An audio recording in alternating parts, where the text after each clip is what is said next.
Bueno, buenas tardes. El tema que habíamos planteado había sido entonces las reflexiones acerca de la arquitectura sinagogal de Buenos Aires, ya que yo ya había escrito algo al respecto, que fue mi tesis doctoral, sobre la arquitectura de las sinagogas de Buenos Aires, y una cosa que yo no había planteado en su momento era si había una diferenciación entre arquitecturas de sinagogas ortodoxas y sinagogas reformistas, porque así me lo habían pedido una gente de una institución europea, alemana, para ser más precisos. ¿Qué pasa en Latinoamérica con respecto al reformismo y la ortodoxia? Lo primero que yo quise plantear es que en Argentina, en rigor de verdad, no existe el reformismo. Si vamos a tomar a Buenos Aires como una cuestión, digamos, representativa de todo el país, porque la comunidad más importante de todo el país está en Buenos Aires y Buenos Aires capital, realmente el reformismo per se no existe. Pero existe el conservadorismo, que lejos de pensar que el conservadorismo es algo ortodoxo, es justamente lo que se contrapone en este momento a la ortodoxia. Hubo antecedentes europeos que seguramente lo habrán podido mirar en el escrito, y los tipos que hemos derivado desde el principio hasta el siglo XIX, y empezamos con un estudio tipológico. Bueno, todos los pasos del estudio tipológico, comenzar por la inscripción dentro de un rectángulo, después comenzar a separar cuáles eran de esos rectángulos, aquellas sinagogas que eran sefaradíes y otras ashkenazí. Ojo que no es la cantidad de sinagogas que hay, esto es un corpus de 20 sinagogas nada más, que son las que puede entrar. Y justamente el espacio para las mujeres y el espacio sinagogal es lo que define si la sinagoga es centralizada o longitudinal. Para llegar a la conclusión, estas son las que no tienen atribución de rama, es decir, que son las más nuevas, que van de las dos ramas. Porque una de las primeras hipótesis que planteé era que no existía prácticamente el reformismo como tal. Y la segunda hipótesis es que la ortodoxia está asociada más a la rama sefaradí, a juzgar por el tipo de sinagogas que se habían construido y las reformas que se hacen en algún momento para poder lograr ese hecho.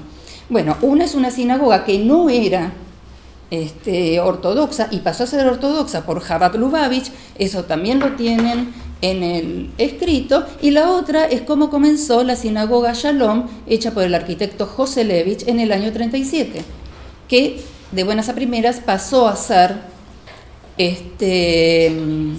ortodoxa. Esto significa que la ortodoxia o la no ortodoxia, llamémosle la orientación, va y viene, según la dirigencia, según quién esté a cargo de esa sinagoga. Lo que no cambia es la rama. Puede ser ashkenazí, siempre va a ser ashkenazí. Y si es sefaradí, siempre va a ser sefaradí.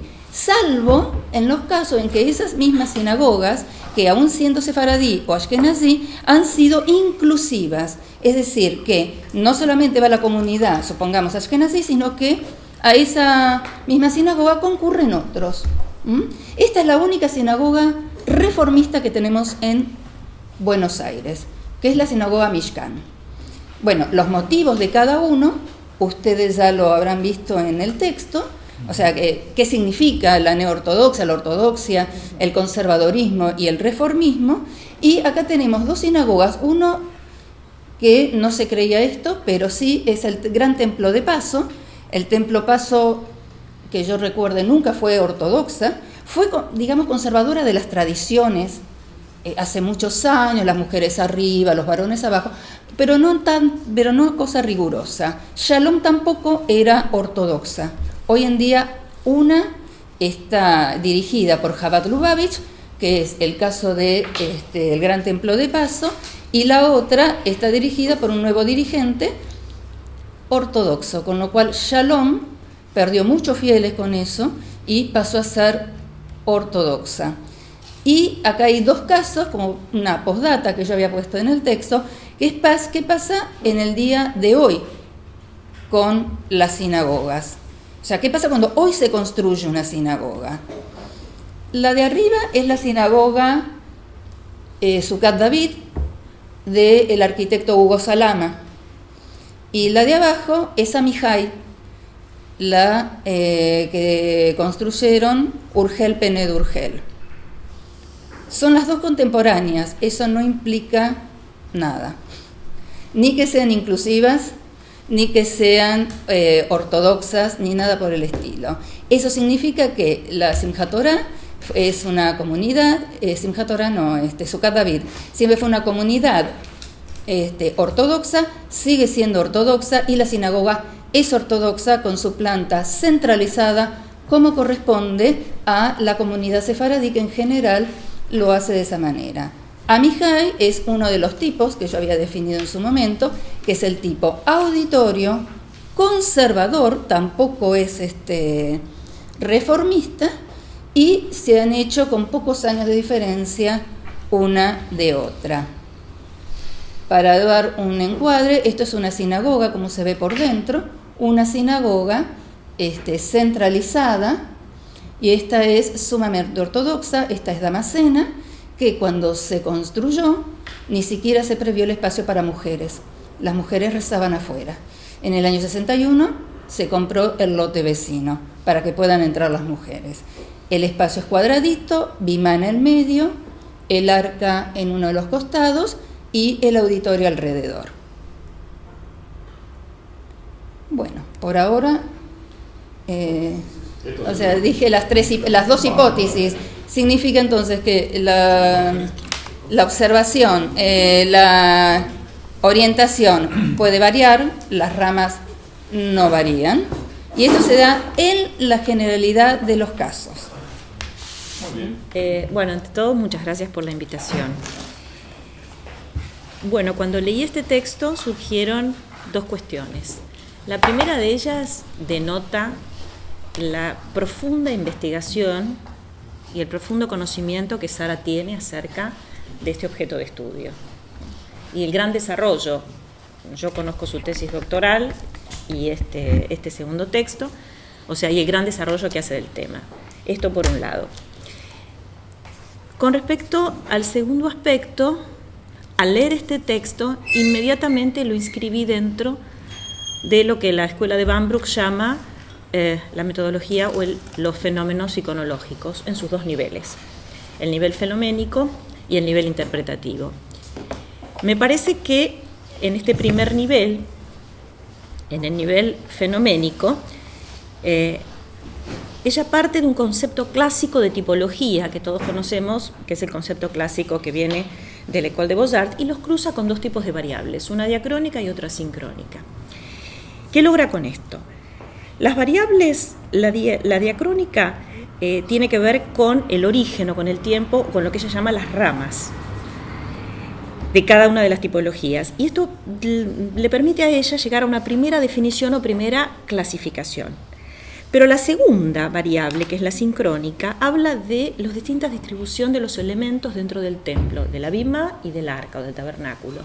Y esto lleva a introducir la variable espacial, introduce la variable espacial abriendo el juego a una nueva familia tipológica. Sabemos que el concepto clásico de tipología es un concepto cuya representación es bidimensional. Ella, a través de esta segunda variable, introduce, el tema espacial. Entonces, por un lado plantea una nueva familia tipológica entre la relación tipo-modelo, cuando ella habla, por ejemplo, de planta rectangular, pero espacio centralizado o espacio basilical, y por el otro lado genera unas nuevas tipologías como las que ella determina auditorium o auditorio. Esto con respecto al primer nivel, primer fenoménico. En el segundo nivel, interpreta y introduce otro tipo de variables, otros dos pares de variables, y lleva este concepto de tipo a una mayor complejidad. Estas dos variables, también nuevamente, una es diacrónica y otra es sincrónica, y permite una interpretación simbólica y de sentido que la lleva a verificar sus hipótesis. Estas variables son, la variable sincrónica son las prácticas sociales, que en este caso son prácticas litúrgicas, cuando habla de la introducción de mujeres o no en cada una de las orientaciones. Y en las variables diacrónicas tiene que ver con todas las consecuencias de la Escalá dentro de la cosmovisión judía y dentro de la religión judía. Ambas variables están relacionadas con lo que explicaba acerca de las distintas orientaciones, de las tres orientaciones que puede llegar a haber una cuarta orientación, cosa que hablábamos de un neorreformismo, así como la reforma en Europa del siglo XVIII se traduce acá en un entre comillas, neorreformismo que lo mantiene como en signos de pregunta. Y entonces eso nos lleva, a través de ellas, y sobre todo en estos dos últimos ejemplos, se pone en evidencia hasta qué punto una práctica social específica, como puede ser en este caso litúrgica, modifica la arquitectura y por el otro específicamente en nuestro medio, como por ejemplo estas sinagogas inclusivas, estos dos ejemplos que ella habla, revelan, a mi entender, ese concepto de ensamblaje o de hibridación identitario de toda la arquitectura latinoamericana. O sea, creo que inserta el tema de esta hipótesis dentro de un amplio más general que tiene que ver con la arquitectura local contemporánea nuestra. Así que por estas interpretaciones que ella hace y estos juicios de valor, estas hipótesis, considero este trabajo realmente un aporte muy valioso, ¿no?, al tema de este objeto de estudio. Bueno, muy bien. Primero quería agradecerle a Sara por haberme convocado para comentar su trabajo y también señalar algo que es obvio, que señalábamos al principio también y que siempre es un gusto estar acá en estos viernes de crítica, ¿no? Juntarnos alrededor de esta mesa a hablar sobre algún tema o alguna producción de un compañero.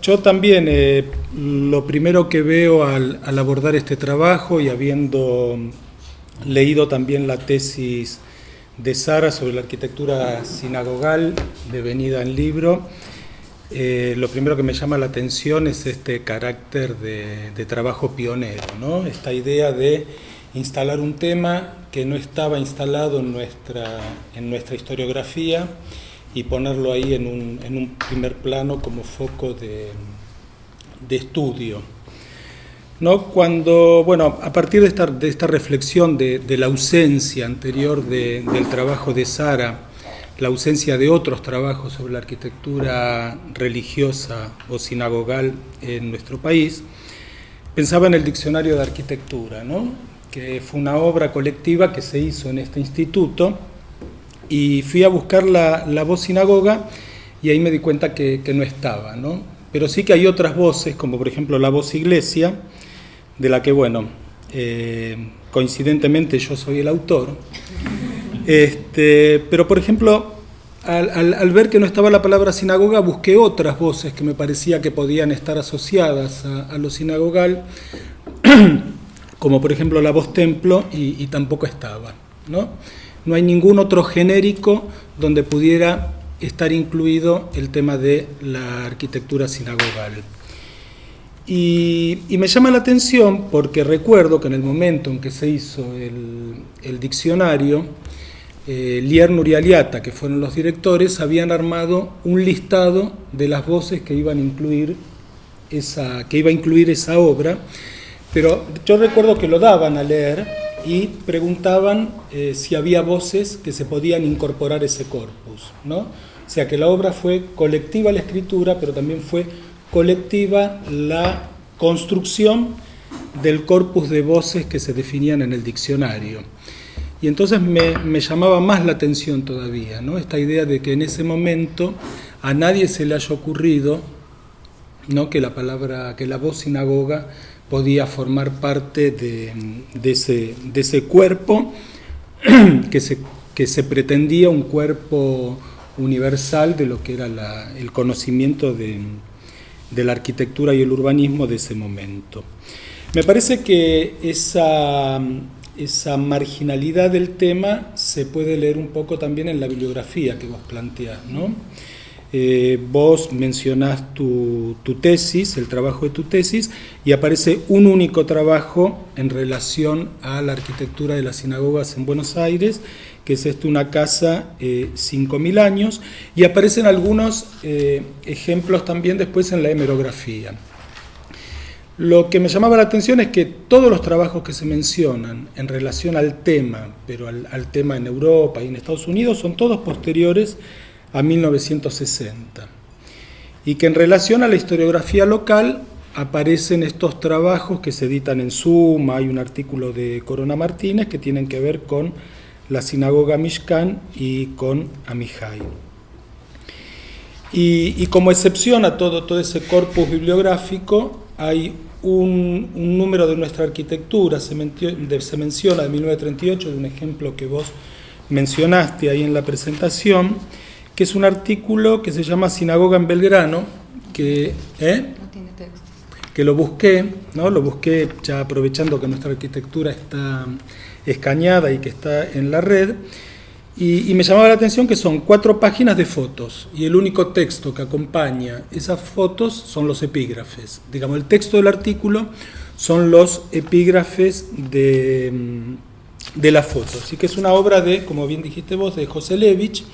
Y también lo que me llama la atención es que en la estructura de la revista, el artículo de la sinagoga es el siguiente a uno anterior, de Joselevich, donde se describe un edificio de rentas, ¿no?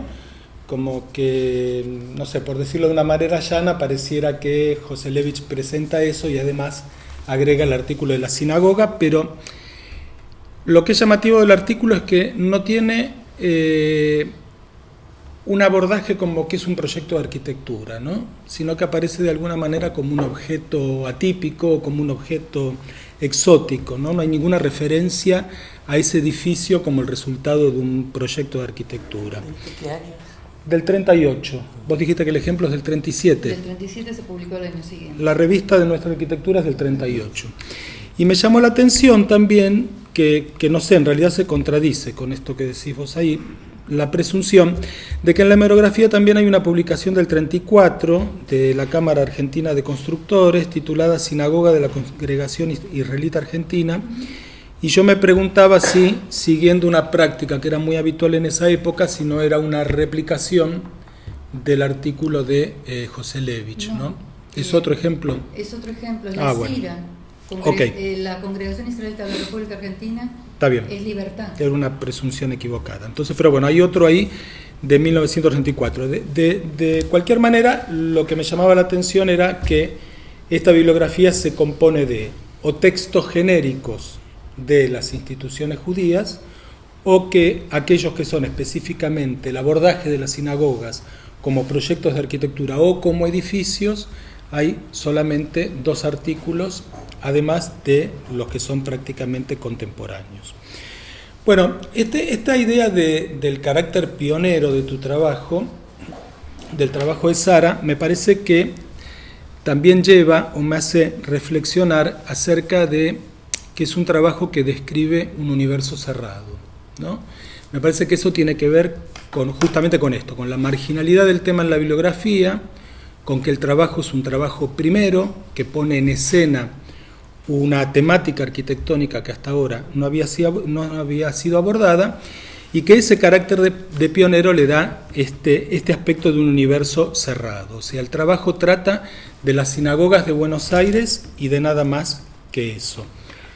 Salvando las grandes diferencias que tiene, leyendo el artículo y volviendo a mirar el libro de la tesis, me parecía que se podía plantear cierta relación con el libro de Jansen, ¿no? Con la arquitectura gótica de Jansen. Pero por esta idea del universo cerrado, ¿no? En el libro de Jansen uno tiene las catedrales góticas y pareciera que fuera del universo de las catedrales góticas no existe ninguna otra manifestación de la arquitectura, ¿no? Y me preguntaba si eso justamente no tiene que ver con esta condición primera o pionera del trabajo, como quizá de manera inconsciente, ¿no? Esta idea de poder delimitar claramente el trabajo y no contaminarlo con ningún elemento que estuviese por fuera de esa condición de lo que pertenece estrictamente a este trabajo. Y me parece que esa idea de definir un universo cerrado, que no es el de las 20 sinagogas del Corpus, sino que el universo cerrado es el de la arquitectura sinagogal en la Argentina, me parece que se afianza o se consolida aún más con la elección de lo tipológico o la tipología como una herramienta de clasificación de los edificios, ¿no? A mí me parece que el uso de la tipología es acertadísimo y que es sumamente válido para hacer esta primera clasificación, pero me parece que es eso, ¿no? Que la tipología sirve para ese primer ordenamiento, para decir, bueno, yo tengo estos 20 proyectos, estos 20 edificios que conforman un corpus, y para poder entenderlo, para poder avanzar en el estudio, hago una primera clasificación tipológica. Carlos Martiaris, que es uno de los autores que Sara menciona en relación al estudio de las tipologías o de lo tipológico, dice: a través de la idea de tipo buscamos un conocimiento de la arquitectura que sea, en cierto modo, indiferente a la cronología. Y yo agregaría indiferente a la territorialidad también, ¿no? Esta idea de lo tipológico como una herramienta que descarna el proyecto de arquitectura, ¿no? Y lo reduce a un esquema geométrico, que es el que en este trabajo sirve después para hacer la clasificación, para encontrar las 4 variantes tipológicas y para hacer estos cruces entre geometría, tradiciones y orientaciones, ¿no? Bueno, me parece que eso está muy bien organizado en el trabajo y que es sumamente válido, como decía antes, lo de esta clasificación tipológica, pero me parece que eso debería ser considerado como un punto de partida, ¿no? Como esta idea de, bueno, el primer ordenamiento, tengo todo este corpus, lo ordeno así, y esto me sirve para clasificar y después avanzar en el estudio. Y eso contrapuesto a algunas observaciones que hay en el trabajo. Por ejemplo, dice que las sinagogas, en referencia a los templos judíos de Buenos Aires, se refiere que son sinagogas construidas en lotes angostos y por lo tanto y por lo general entre medianeras y utilizando el hormigón armado. Me parece que cuando aparecen este tipo de datos más particulares, ¿no? O no tan descarnados como la tipología, me parece que eso no está utilizado en el trabajo para seguir adelante y para encontrar algún otro tipo de clasificación. Y también en esta idea que decía de definir un universo cerrado dentro del trabajo, me parece que hay algunos otros datos que van apareciendo que me parecía que no que están desperdiciados, pero ¿qué pasa si uno empieza a tirar de otra manera de esos datos? Como por ejemplo la relación de Guadet y qué ubicación le da Guadet al tema de la sinagoga, ¿no? Vos planteás algo así como que Guadet nuevamente lo ubica de una manera marginal, ¿no? Pareciera como entre las arquitecturas así atípicas, ¿no? Hace poco hablábamos en otro seminario de todo el capítulo de Guadet sobre el pintoresquismo, ¿no? Uh-huh. De qué manera todo lo que no encaja dentro pareciera de la tradición occidental y cristiana, para Guadet forma parte de lo pintoresco, de lo atípico, de lo marginal, y bueno, que ahí había una punta de trabajo. Y otra cuestión que me pareció muy interesante es cuando dice que en la década de 1960 se incorporaron cambios en la liturgia. Y en otro momento más adelante dice, crearon entonces una nueva comunidad liderados por el rabino Marshall Meyer. Bueno, ya hace toda una explicación de quién era Marshall Meyer, ¿no? Y yo pensaba que ahí justamente se ratifica esta idea del universo cerrado, en cuanto a que cuando se habla de la renovación de los años 60, yo pensaba, por ejemplo, en el Concilio Vaticano II, ¿no? Que es del 62-65, los cambios en la liturgia y a su vez todo el impacto que el cambio de la liturgia tiene sobre la arquitectura religiosa. Pensaba en Fátima, por ejemplo, ¿no? Pensando en lo que es la la arquitectura local, y de vuelta me preguntaba si ahí, en todo eso que vos mencionás, ¿no? En la figura de Marshall Mayer, que explicás quién es, y que está muy bien, ¿no? Pero de pronto Marshall Mayer es alguien que ha tenido una trascendencia por fuera de la colectividad judía, que tal vez sea una figura también que sirva para estirar un poco esos límites de ese universo cerrado. Y bueno, para terminar, veía que en la postdata también del trabajo aparecen llamativamente otros ejemplos que mencionaste recién, el de Amihai y el de Sukat David. ¿Se pronuncia así? Sukat David. Sukat David, ¿no? Y que esos han merecido un tratamiento distinto en la historiografía, ¿no? Han recibido notas en la Suma y también han recibido, que no está en la bibliografía, pero que, bueno, lo sabemos, han recibido tratamiento en los medios no profesionales de la arquitectura, ¿no? Me parece que de alguna manera esos edificios también han secularizado la arquitectura sinagogal, ¿no?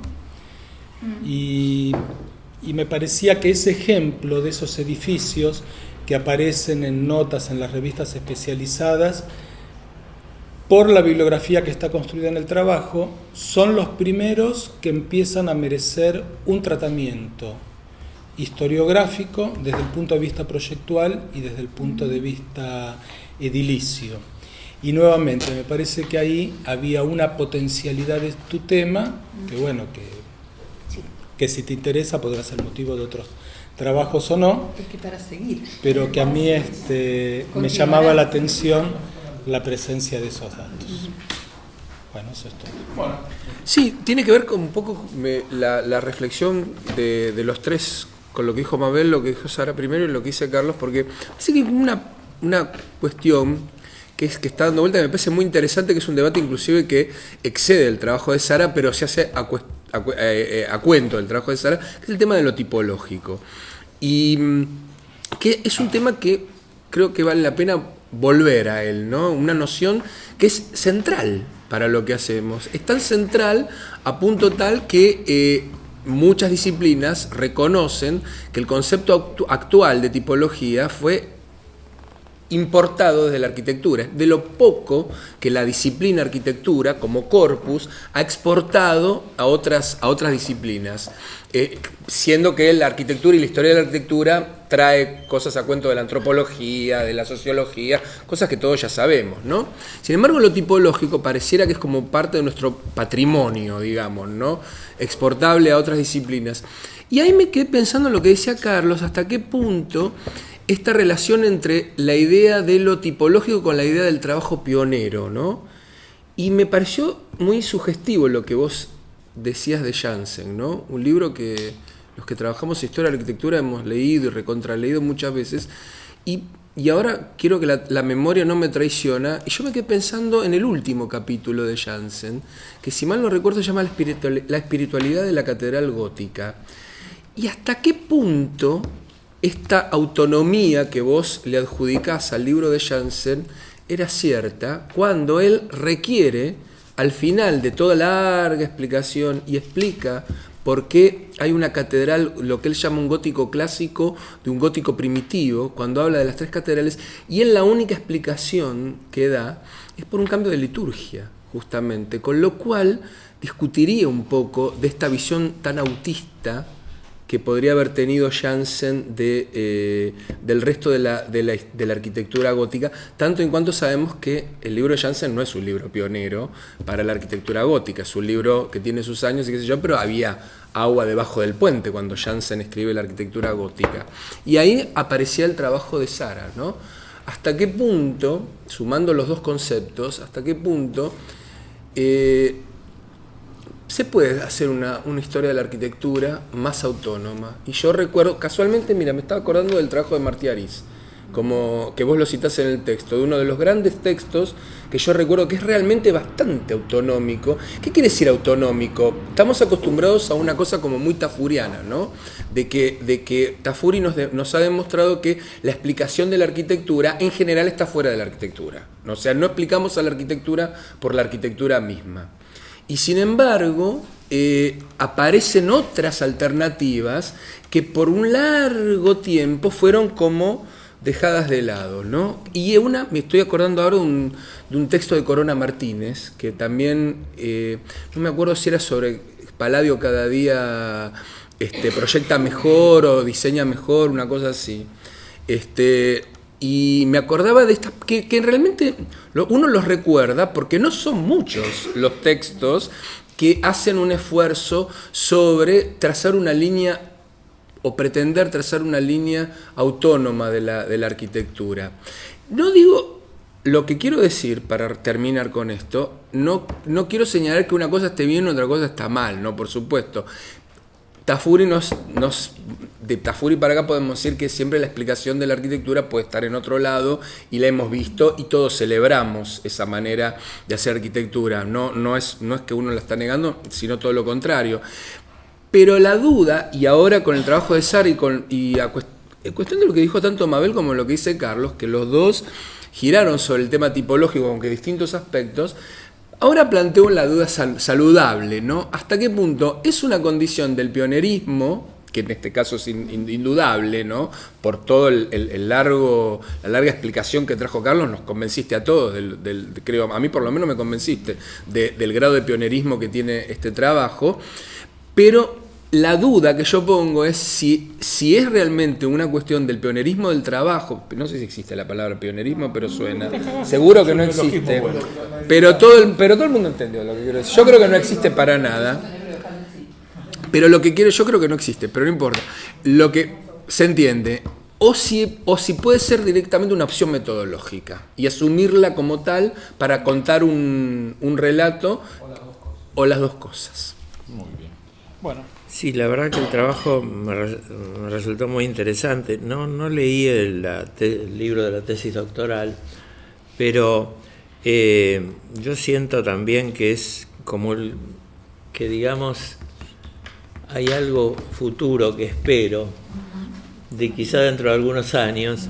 Es lo que él habló de la palabra descarnados, la autonomía que nombra Horacio, y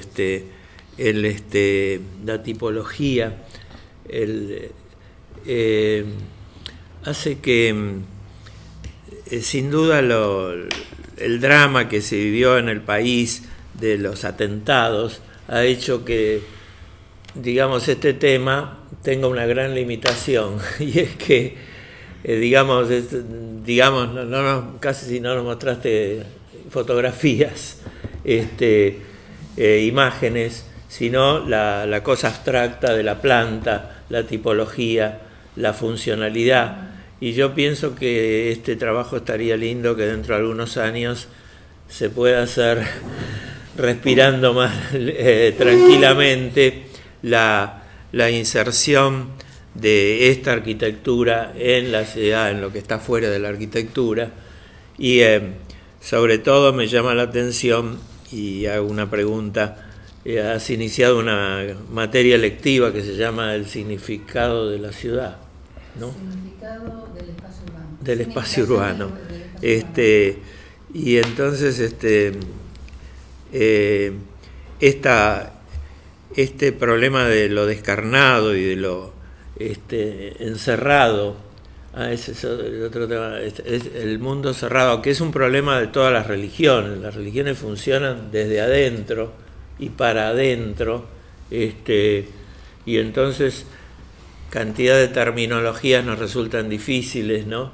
Por ejemplo, que vos utilizás ortodoxia como opuesto a conservadorismo, y para todo el lenguaje del resto del mundo, ese mundo es un lenguaje interno de ustedes, para el resto del mundo eso no lo podemos entender. Y después decís que acá no hay el reformismo, y por otro lado decís que la comunidad judía es poco religiosa de acá de Buenos Aires.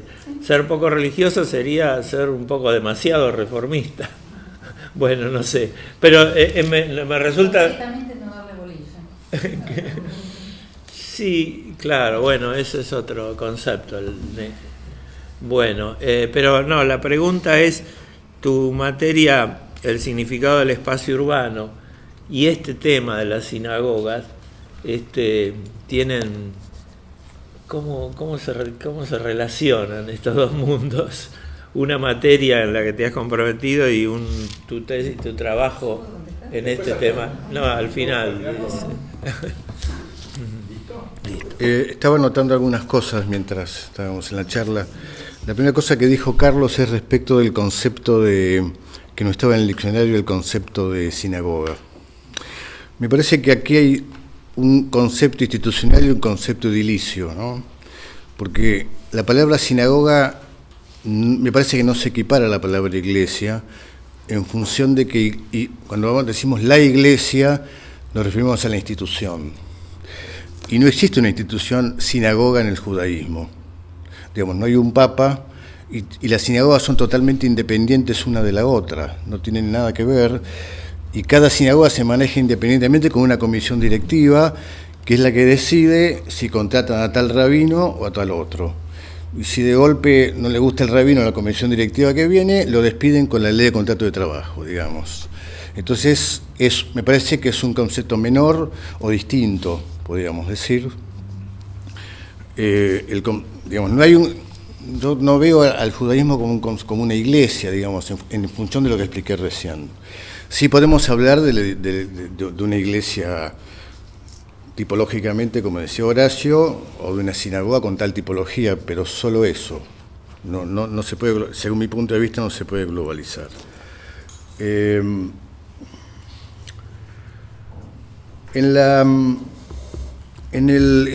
el texto me pareció, entendí lo que vos decís del contexto, ¿no?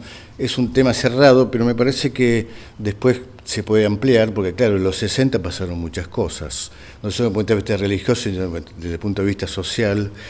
Y Marshall Mayer, que de alguna manera impulsa el movimiento conservador, no hay que olvidar que viene de New York, era neoyorquino. Y trae consigo todo lo que eso significa, me parece a mí, y esa modernización también la aplica acá. En cuanto a la terminología, es cierto que no se entiende, y yo al principio tampoco lo entendía, pero claro, son conceptualizaciones internas que hay que explicarlas. Y también es cierto que el reformismo en Buenos Aires prácticamente no existe, esto es absolutamente así. Sí existe el Reforma en los Estados Unidos y es bastante fuerte, pero no aquí. También hay que recordar que los movimientos de cambio nacieron todos en los Estados Unidos, empezando por el conservadurismo, ¿no? Y también el reformismo nace en los Estados Unidos, donde hay una comunidad judía muy fuerte y que es la que en algún sentido impulsa los cambios o los no cambios. Es interesante la cita acá del movimiento de Lubavitch, porque es un movimiento que está teniendo mucha fuerza en la ciudad de Buenos Aires, están teniendo muchos templos, muchas sinagogas, y este es un movimiento a tener en cuenta que sí tiene espíritu de cuerpo, porque sí están vinculadas entre sí los templos de Lubavitch, que es un caso distinto al del reformismo o el del conservadurismo, ¿no? Está citada acá la primera sinagoga de Buenos Aires, que es la del Templo de Libertad. Sí, que está demolida, lamentablemente, que hoy es conservadora. ¿Perdón? Es lo que no lo sé si inicialmente fue ortodoxa.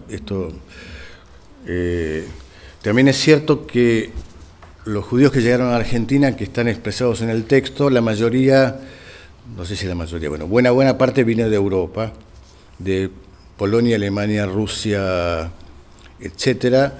Otros vinieron, que los llamados askenazis, otros vinieron de Turquía, de Italia, de Rumania, que son los llamados sefaradíes, y otros llegaron del norte de África, o sea, Marruecos,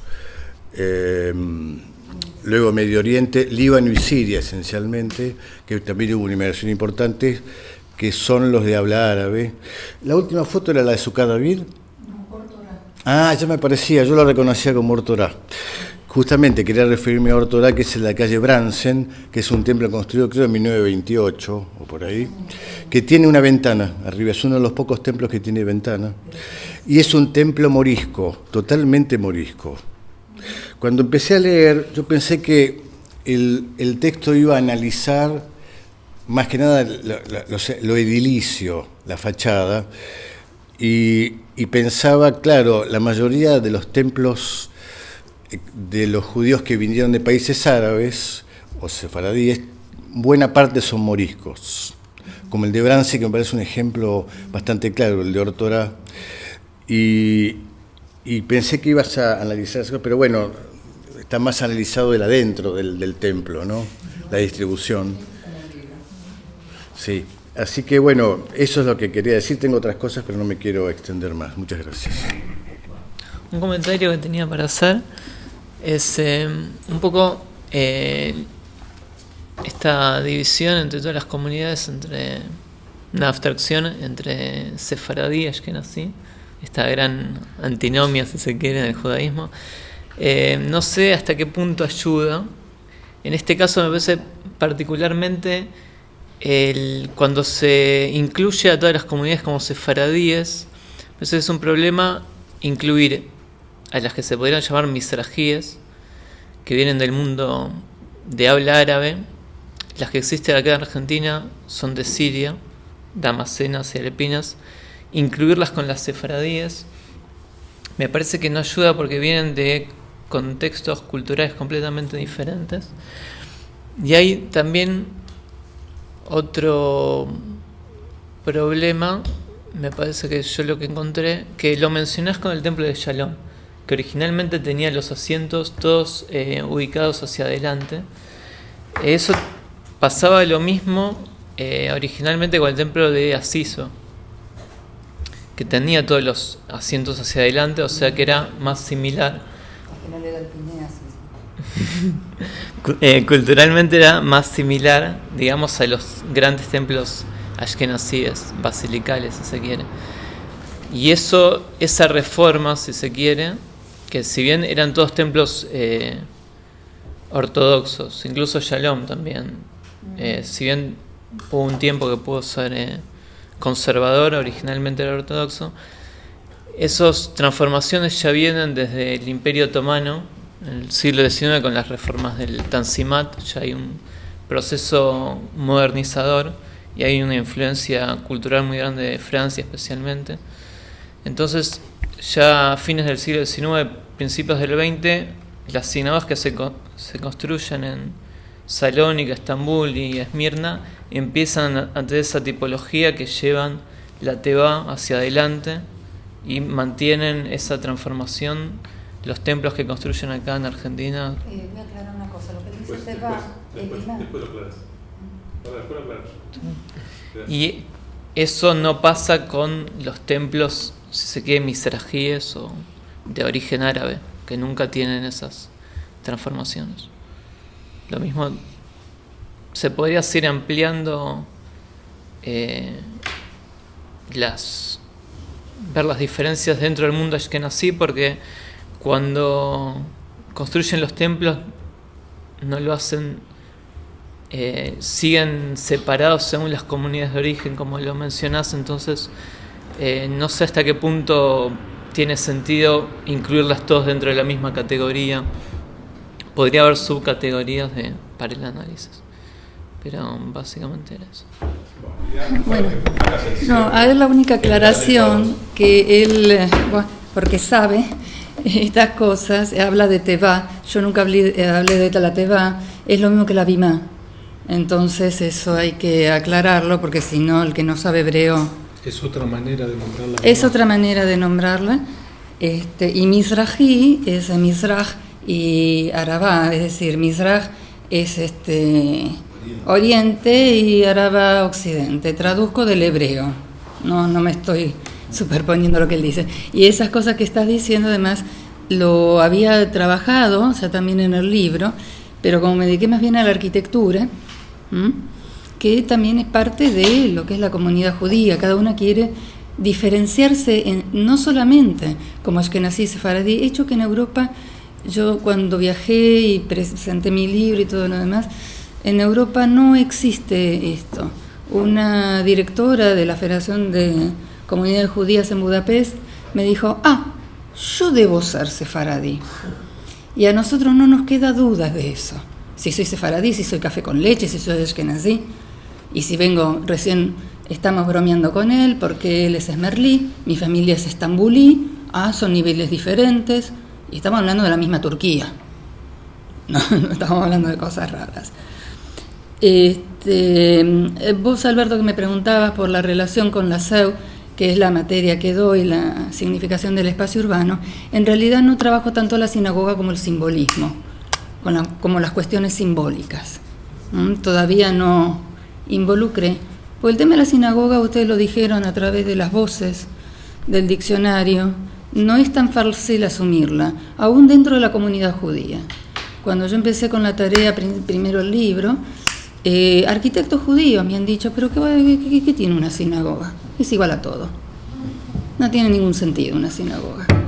Entonces yo digo, bueno, si los propios judíos pensamos así de nuestros edificios, ¿para qué vamos a gastar en hacer una voz?